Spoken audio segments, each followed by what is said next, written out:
So I have 2 boiled eggs. I'm going to add a cup of vegetable oil. You can use olive oil or you can use avocado oil.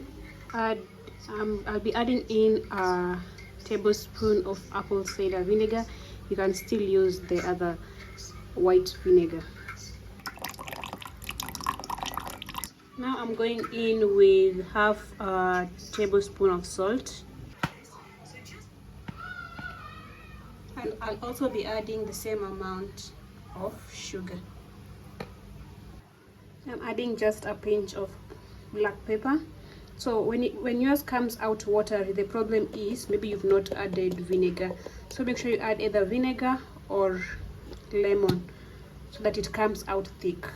So now I'm gonna give this a blend. You can use a hand blender.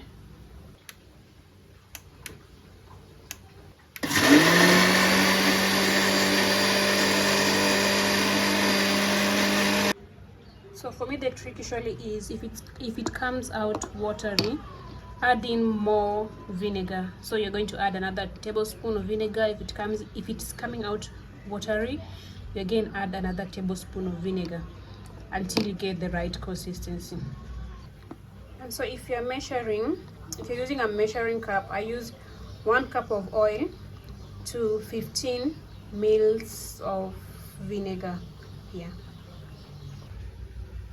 So this is the vegetable that I'm making. It's carrot, cabbage, and pickled cucumber. And I'm going to add in the mayo into this.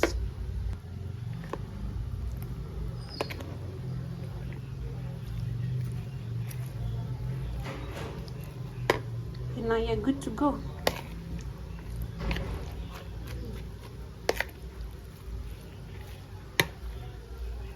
So when you're blending, I forgot to say, when you're blending the mayonnaise, you can start in slowly and then make the speed. And also you can also start by adding, so let's say you're using the 1.5 cups of oil, you can start by adding like half a cup of oil, then you add 1 cup, like that.